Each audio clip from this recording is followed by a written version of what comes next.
Boardroom Bound, episode 134, Entrepreneurship and a Look Inside the Private Board with Dan Fraiser.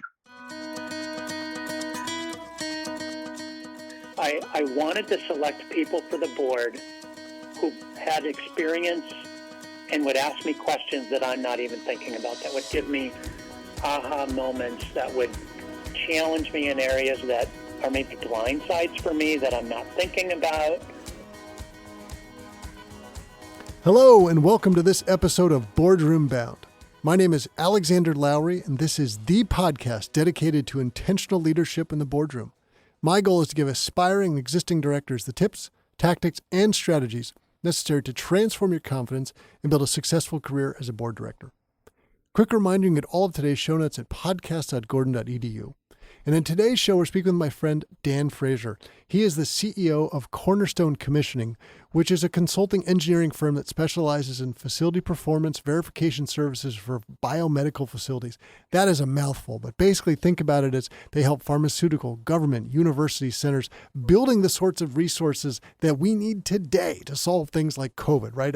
Figuring out what the vaccines are and producing them, all of those sorts of things. Real life stuff.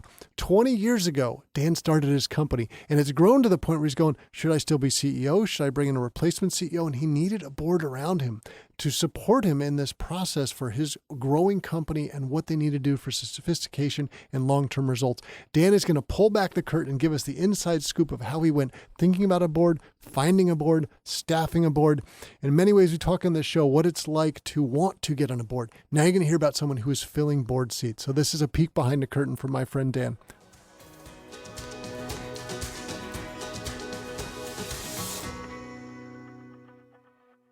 Before we jump into today's show, I'd like to share a message from our sponsor about director certification. Want to join your first board, or are you looking for additional board seat opportunities? In either scenario, be sure to be disciplined in your approach. Now, through the Becoming an Exceptional Board Director Candidate Coaching and Certification course, you get both modern board director candidate packaging and modern board operations knowledge integrated within one program. Remember, the key to landing additional or your first board seat is in your packaging.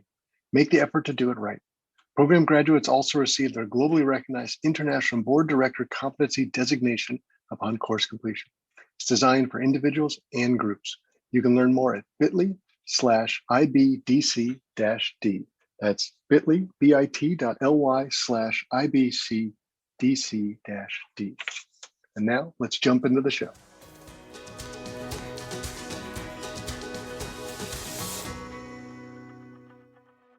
Dan Fraiser, welcome to the Boardroom Bound podcast. Thank you, Alexander. It's great to be with you. And this is great fun for me. I love having not just friends of the show, but my personal friends on the show as well. And I've been watching you during your journey through the board stuff recently, and it's going to be a great study for our audience because it's coming from the other perspective, because we're going to use your frame of reference as the CEO who built out your board and what that looks and feels like. And it really is a peek behind the curtain for a lot of people, but I don't want to get ahead of myself here. So let's talk about a little bit about your business, Cornerstone. The history of it is a great start, right? I love the way as an entrepreneur, you really took this opportunity and ran with it. So maybe we should begin there. Tell us a bit about how Cornerstone came about. And it was 20 years ago, right? So it's a good milestone. Yeah, so it was 20 years ago. It was in 2001. But I would have to say that my entrepreneurial journey began with my great-grandfather. He left New England about 105 years ago and moved to northern Wisconsin. Why northern Wisconsin? He loved fishing and hunting and decided to start a business out there. And that's a plumbing and heating business that I grew up in. My grandfather, my dad, my uncles, all my brothers and I grew up in that business and learned how to do mechanical contracting, all the different trades that go along with that. So that was instilled in us from a young age, that how to run a business. At one point, there were about 50 employees when I was a teenager, and I would have different roles in that company each summer in high school. And then in college, when I took some time off from college.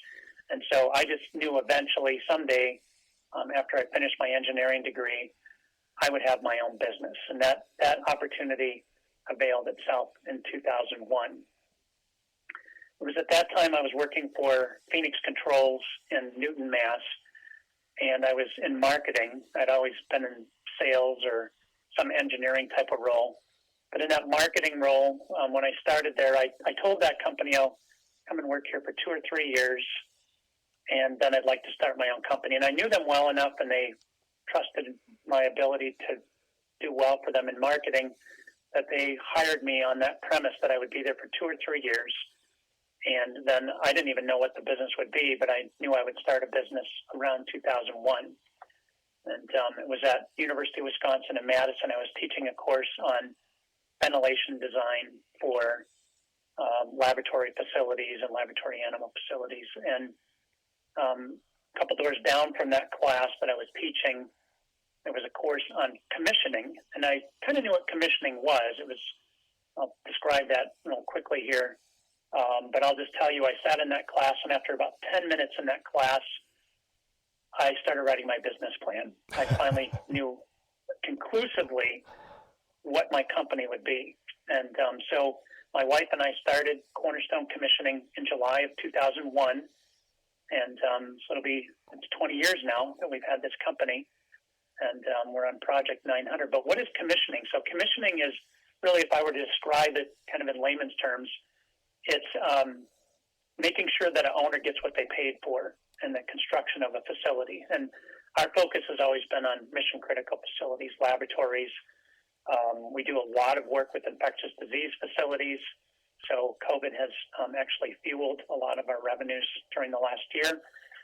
But we verify the performance starting at the design, going all the way through construction, and to the point of turning over the facility, where we do hands-on testing of the facility, all the mechanical, electrical, plumbing, building controls. And in the design phase, we make sure that all those things are actually going to work on paper, or as we see them on the screen, and then help the contractors to verify that the right things are getting installed the right way. And then ultimately, we run the building. We do hands-on testing using the building controls, and make sure the building actually is going to meet the owner's needs. And let's just give a little context around that, Dan. So you were talking about this before. During COVID, I think many of us could imagine a lot of pharmaceutical companies were racing around the world to figure out if they can't be the first, one of the early people to produce a vaccine. Maybe they need a new special facility to build it. There are different levels of these types. We can put it out there, right? So when I think about old movies like the Ebola outbreak, Ebola sounds like a big scary place. Is that the kind of buildings you're talking about? Yeah, so the buildings that we work on they're working with biological containment situations where there are, diseases of differing risks. And the CDC has a document that gives all those risks from biosafety level 1 through biosafety level 4. Biosafety level 4 is where you would work on Ebola. Biosafety level 2 is where most of the COVID research is being done, but some of it where you're aerosolizing COVID, you have to do that at a biosafety level 3, and there are a lot of things that go into making those buildings work right. And so that's kind of our specialty. We've done over 200 biosafety level 3 facilities. We've been involved with biosafety level 4 as well, and that's kind of what shaped our company. But we do a lot more than that. We're doing large data center projects around the world. We do a lot of work for universities, for federal government, and like you mentioned, pharmaceutical facilities. But that's what has shaped the way that we provide our services. And I think it's probably easy for us to not sort of imagine what happens behind those scenes to get those up and running, right? And how important it is. Some of these are mission critical, literally. You cannot get done. So you were launching this 20 years ago, and that was July of 2001. And the world was another interesting place a few months later. We think about sort of COVID has changed for a lot of us. 9/11 changed a lot of things for us too. Interesting time to have just started a business. Yeah, it really was. And because of what I had been doing at Phoenix Controls, working on laboratory facilities and laboratory animal facilities, there were a lot of buildings that the federal government needed to construct related to biocontainment. Not only did September 11th terrorist attack happen in 2001, but there were anthrax incidents that happened around that same time. So biological terrorism happened domestically. And those two events in 2001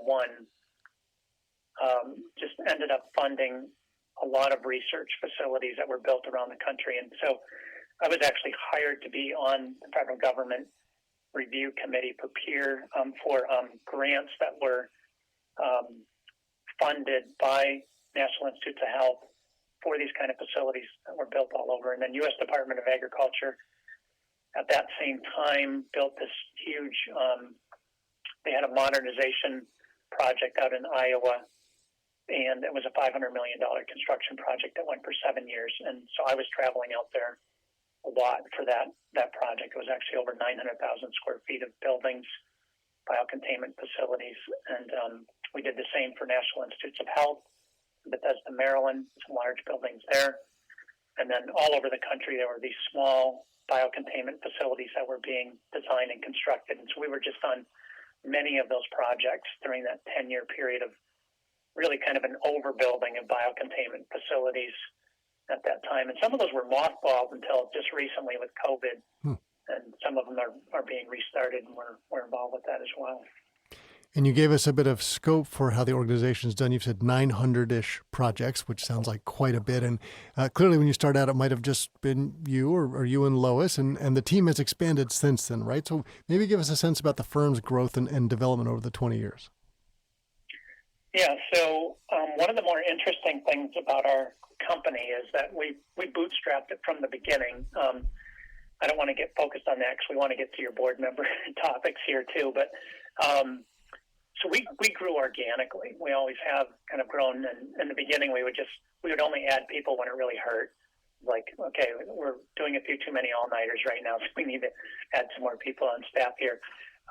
But we've grown to now over 20 people. We have people in New England. We have a region in the Mid-Atlantic, another in the Midwest, and each of these has their own director that oversees staff in their area. And some of them specialize in different things, like the Midwest team. They got connected with a large data center company that's well known. And so we do data centers for them, mostly in the States, but overseas as well.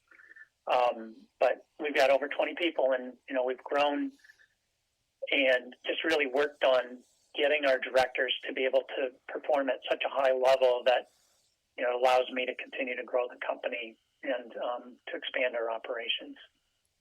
And so let's talk about that. Over the 20 years, the organization's grown and developed. Your role has clearly grown and changed over time to the point where we were talking recently about you're beginning to think, of course, beyond for the future, what it looks like, what you might want to grow into your role and how that's going to change. So let's talk about your responsibilities today of leading the organization and the thought process you went to that had you begin to think, I might need a board around me.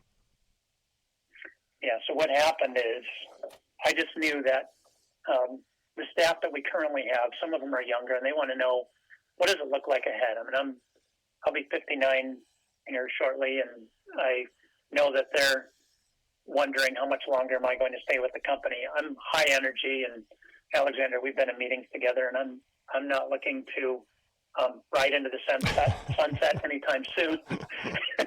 So, I want to keep doing this for a while. However, I really don't want to be CEO forever. My preference would be to get somebody else trained in. And what I've told the others in the company is that that's going to happen by 2024. And so in order to make that happen well, it was going to be requiring that other people outside the company were going to have to assist that. And fortunately, even you, Alexander, you connected me with somebody, with Tony Messina, who's on our board right now. Mm-hmm. But before we had the board, he was here as a coach, as a guide, as a retired HR VP for some corporations in the Boston area. And he has been a tremendous resource. And it was really through Tony that, and your just hearing about what you're doing with this boardroom podcast, just the idea about having a board, it really started to become apparent to me. There was no way I could take this company to the next level without a board. So, the dialogue went back and forth with our leadership team about a board of directors, and I have to just tell you, and maybe some of the people who listen to these podcasts will relate to this, that, when a board is, even when new board members are brought on, it's like, oh no, what is this person going to do? Our staff are very, very good at what they do, and they are not timid to give me feedback, which I really value. But one of the items that they were afraid of, one of the things they were concerned about is, these people don't know what I do. Are they really technical enough to be a director overseeing things about this company and telling me how I'm going to do my job? Because there was a little bit of fear about that. And so as a result of that, we ended up transitioning to go from a board of directors to what I referred to as, we will be starting a board, but they will be a board of advisors, a sounding board. And so, Dan, let's break that down for a minute. So you, if I summarize it up, you were looking for the right people to be around you to help you and the organization make the transition. And sort of, when I think about entrepreneurs, many top out at whatever level you get to. Well, maybe some people are the idea people, and then they become the sort of the chief head of R&D or something when a new CEO comes in. So usually it's normal for a company to change at some point. And you were thinking, I'm going to become chairman. We will have a new CEO. It makes sense to have a board around us who would give us the insights, the energy, the execution around all of that. But it ended up not being a fit having the board of directors. Is that the right summary? Yeah, that is the right summary. I really just needed somebody to come alongside me to help with, just even evaluating some of the things about the company that I don't even think about. So I wanted to select people for the board who had experience and would ask me questions that I'm not even thinking about, that would give me aha moments, that would challenge me in areas that are maybe blind sides for me that I'm not thinking about, or to get some of the feedback from my directors that I'm getting about things that they're concerned about, or why aren't we doing this? And I can just tell you from having, just now we're into this six months into this board experience, it's been a fabulous experience for us as a company to be able to see the benefits, some of the questions they're asking. And ultimately, I know that this board is going to have a pivotal impact long term. One of the most important parts that they'll serve is in the selection and probably even finding good candidates for this next CEO role. Well, let's talk to that for a minute, because if I extrapolate, you're talking about, I need the right people around me. And we want to take this from the audience perspective listening to this, because many of them are thinking, great, how do I find board seats? And let's talk about this, Dan. You're the CEO. You're looking for someone. You're probably not looking for a generalist. You're probably not looking for someone who goes, I'm really smart, I can get up to speed and help you. It sounds like you're going, I need to find these specific types of background, experience, and skill sets. That's how I'm going to build a board. Is that how you approached it? Yeah, so I wanted to find somebody else who had business ownership background or was currently an owner of a business. And so it just so happens. So I have 3 official people on the board of advisors, but there are 2 other ones that are still available to me that they didn't agree to be on the board. They would have liked to have had the time, but they didn't have the time. One of them has over 1,000 employees. He's very well known in the Boston area. He's highly respected. He's somebody that I value his opinion highly. And he said he's available to answer questions for me. So he's kind of available as a board member, but he's just not at the board meetings. And I wanted somebody with that experience. I also wanted somebody with an M&A background, and just so happens one of my closest friends is an investment banker. He does M&A. He and his brothers own 5 companies.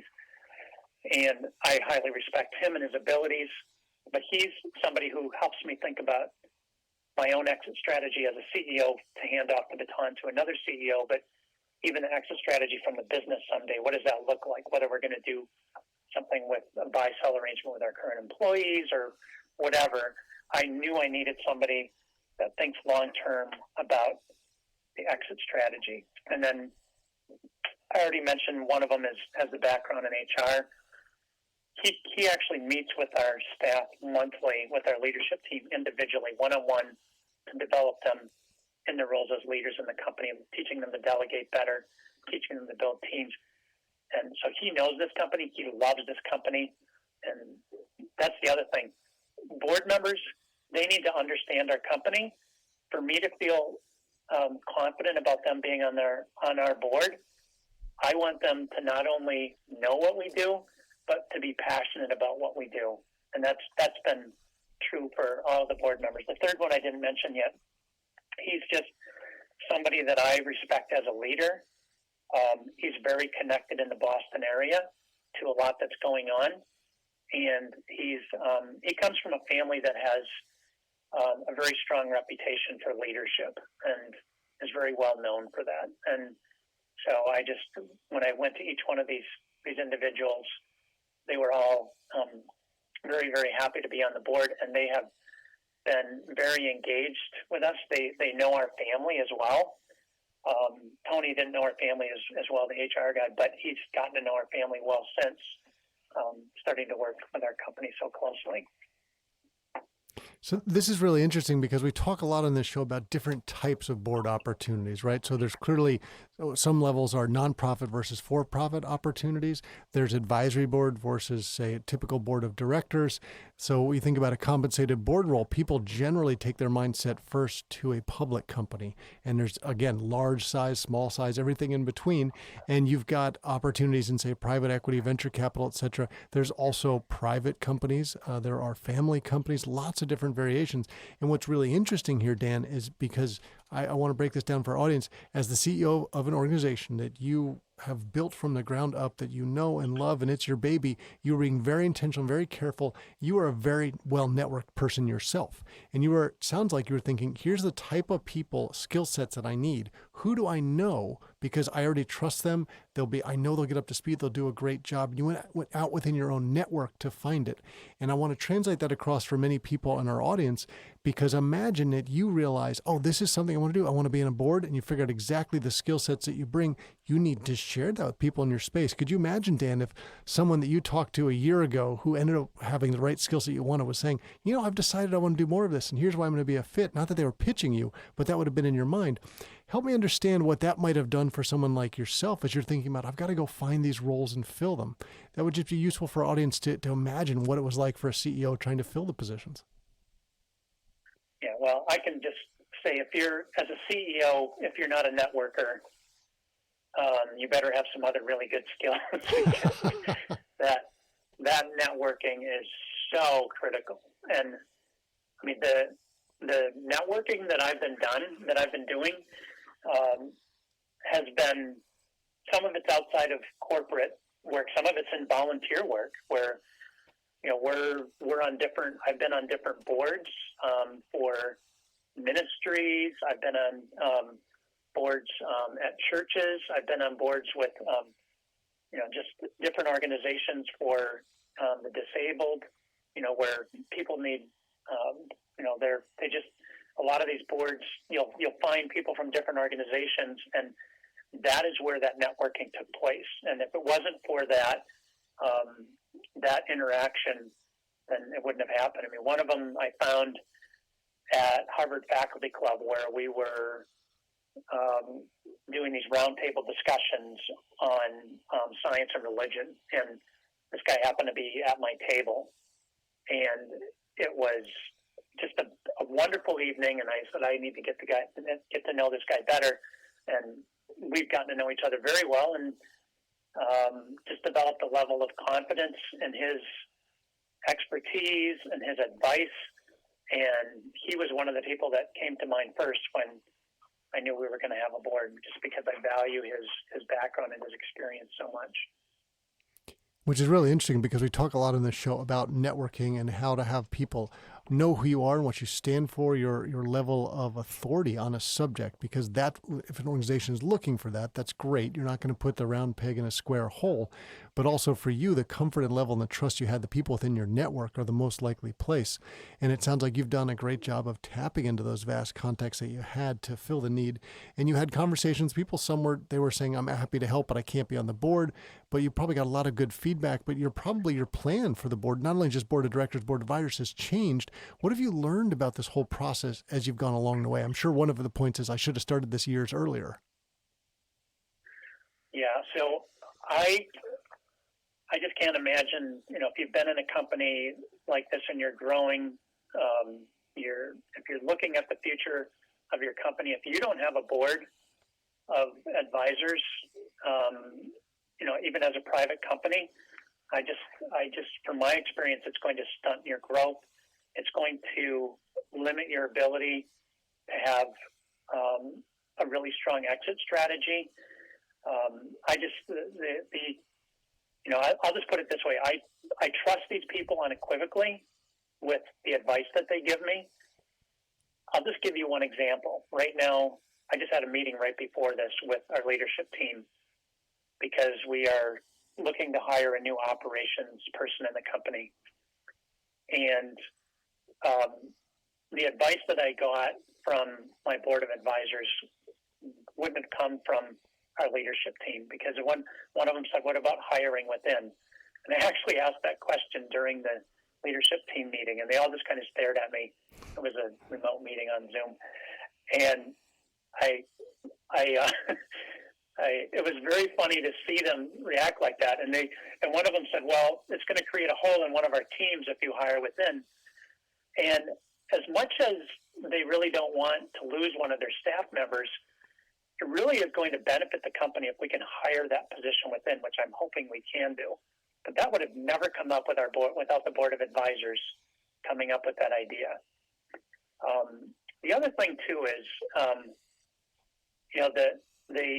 the nature of the meetings. It's just I always look forward to the board meetings, even though we've only had 3 meetings so far. Everybody that's on the board, we enjoy being together. So it's not like, okay, we've got this other meeting to go to.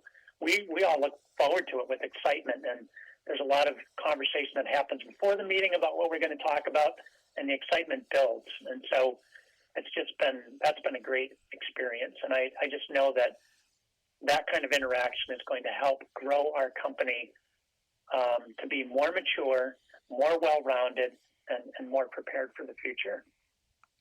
And Dan, let's also put this in the context. Let's pretend in a few months from now you realize this has been so successful, I should open up another seat. Now, clearly you have your own network. You might be looking for a certain core skill set, but there are many people listening to the show who are in a position of like, okay, I am the right type of person for a certain company looking for X, and I need to figure out how to put myself out there.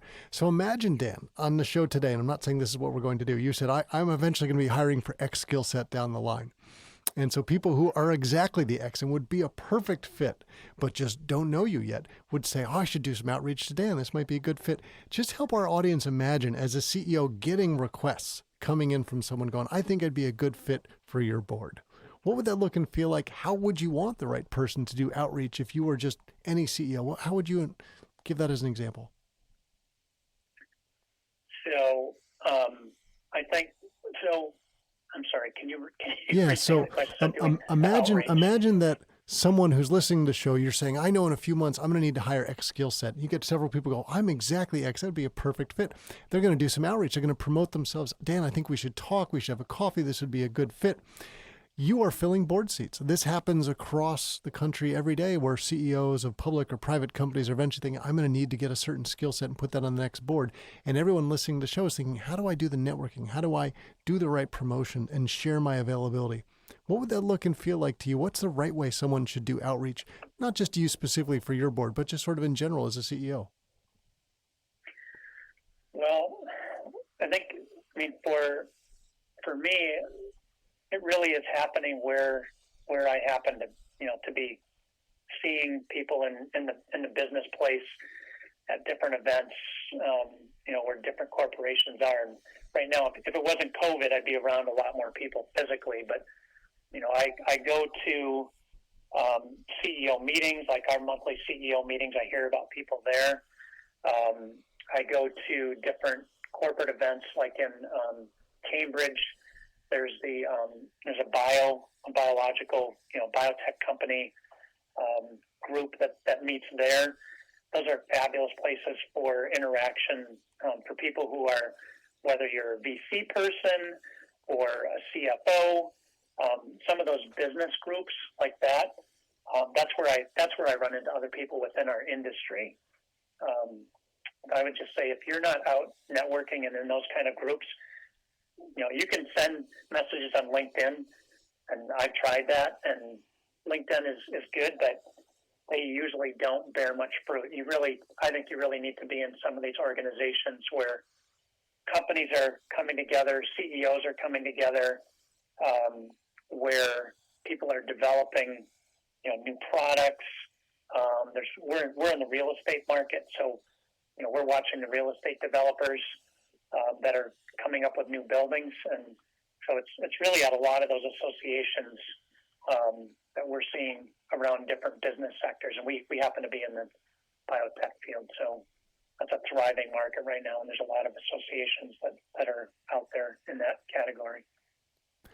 So Dan, one other question I'll put to you, I'll call it the final question for today as we begin to wrap up. You talked about, so by 2024, you expect to have a new CEO in place, and you're perhaps kicking yourself out of your chair, promoting yourself up, I'm guessing, to become chair of the board. What do you think that'll look and feel like for you? It'll feel like working about 40 hours a week instead of about 60. That's the funny answer. For me, the reason that I want to be handing off the CEO role is because I want to do more with the industry. I want to focus more on the training of our staff. I want to see our staff more involved with the industry, and just be more in an educational role to help to see the industry improve in the areas where, I just think that there needs to be more focus, and where we need to be getting better and better at helping clients get buildings that work better. So I really just see myself in an advisory role, but I plan to be in that chair role for probably about 10 years. So I just, I look forward to just having more flexibility to really focus on big picture stuff. And I still want to be, if not the primary visionary, a significant part of the vision for the company going forward. Well, Dan, we appreciate you pulling back the curtain, giving everyone listening today a real peek of what it's like for someone who's building out a board for their organizations, the process they go to, the way they think about it. And it helps all of us. We talk about best practices on here, but it's really interesting to hear someone who's living through it and going through it. And we're so glad about the positive experience you've had as a result of that. And I expect those good news to continue. I know several of the people you've got there, and you've surrounded yourself with top talent. So it sounds like you're onwards and upwards. Congratulations. Thank you very much. It's been a pleasure to be with you today. Well, Dan, we were delighted to have you on the show today. Thank you for sharing your own insights and helping all of us to be boardroom bound.